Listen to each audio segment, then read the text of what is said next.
from your dirty little war. And Jesus don't like killing, no matter what the reason's for. And your flag decal won't get you into heaven anymore.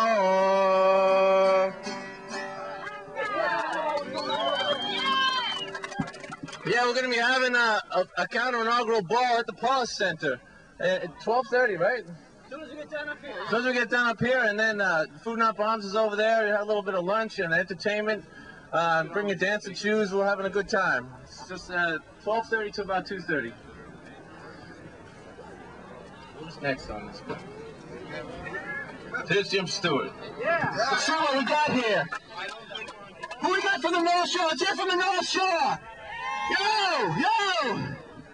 We got the Walkers here. Let's hear from Walkers. Yo! Springfield to Boston. We got from Boston. Boston. Cambridge. We got here from Cambridge. Hey! We got from First Street Shelter. Hey! We got from Jobs of Peace. All right, Jobs of Peace. Coalition for Basic Human Needs. All right. Second Home. Pretty lame. Let's hear that again, please. Second Home. What we got from Naked City Coffee House? Hey! Church of the United Community. Wait a minute. That's 4 things you went. They're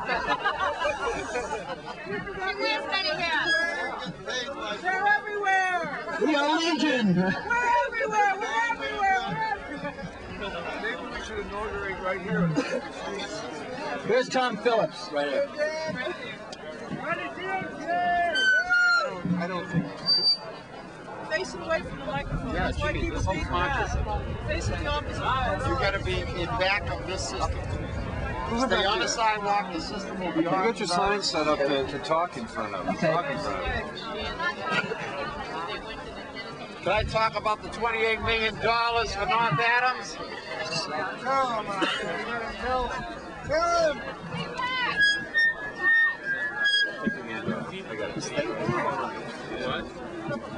What we got to do is bouncing off the crowd. It's not bouncing off the crowd. He's holding his hand over the top of the mic, for Christ's sake.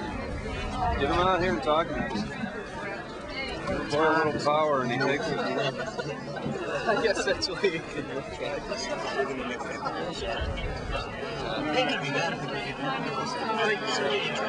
Your mic is live. You got to stay behind. Okay, thanks, Arthur.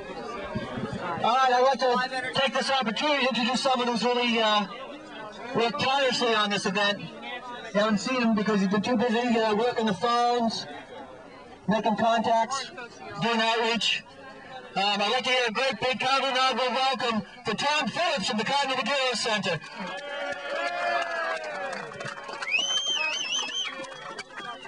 Welcome, everybody. We're here today, and we were here to have a rally after the inauguration. The official inauguration was over. I can see him. We're not here. We weren't here from my group to upset anything that's going on, but it looks like things are being delayed and people have to get back to work. We are frontline workers of a group called Direct Service Workers, and we work in human service agencies, over 100 agencies, take care centers, elderly services, homeless shelters. We'll wait.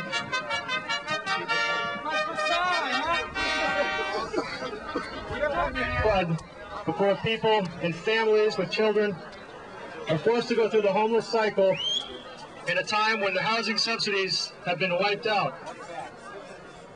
We feel it's time for us to borrow George Bush's words of "read my lips," only this time it's connected to no more cuts. We reject the automatic focus on human service as the bearer of cuts first, an area that takes advantage of weak and absent lobbyist groups. We reject the notion that all other budget areas have been cut to the bone, as has human services, and we are forced to question the rapid swing in Governor Ward's rhetoric from care and compassion during his campaign to tax relief, and more tax breaks, some will say welfare for the rich, despite question 3's sound defeat. We are human service frontline advocates and clients, and we promise to act as a barometer for the state's needy And we'll be back again and again and again, and as many times as it takes, until we see that the least fortunate are tended to in this state, like the most fortunate look to be taken care of.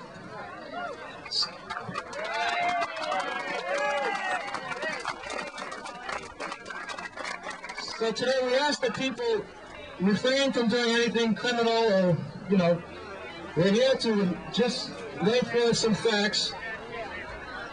People will only be speaking a short time apiece. We have a fair representation of different areas. And we wish to name some other people's symbolic appointments. Our first appointment will be Dorothy Stevens as governor. Dorothy, please come on down. Not a sexist remark. Can I get someone to hold this for me, please? I got campaign injury. I want to thank every one of the here that marched from Springfield to here. For putting your own bodies on the line. Okay. I get the honor of reading your names, and it's in smaller print, so I have to put my glasses on. Leroy Van Valkenburg, thank you. Arthur Watson, thank you. Harry Hudson, thank you. Chris Spencer, thank you. Eric Weinberger, thank you. Mark Greening, thank you. Hugo Barrera, thank you. Jim Stewart, thank you. Mary Stander, thank you. Stu Guernsey, thank you. John Nelson, thank you. Brian Muscott, thank you. Karen Palmer, thank you. Margaret Spencer, thank you. Naeem Johnson, thank you. Dave Rutgers, thank you. You marched for all of us. You put your own bodies on the line. For the homeless, the hungry, the jobless, for the mothers and the fathers of the young children who fear for their future, and for all of us who fight for a just and a decent society. This past summer and fall, I was also on a long march in an effort to give voice to the voiceless in the electoral process. I ran for governor of Massachusetts. The first time in memory a welfare recipient dared to challenge the millionaires. We spoke with senior citizens, homeless groups, people with disabilities, union locals, gay and lesbian groups, people of color, recovering substance abusers, and those with AIDS, all who are victims of poverty and discrimination. And everywhere we heard the same message.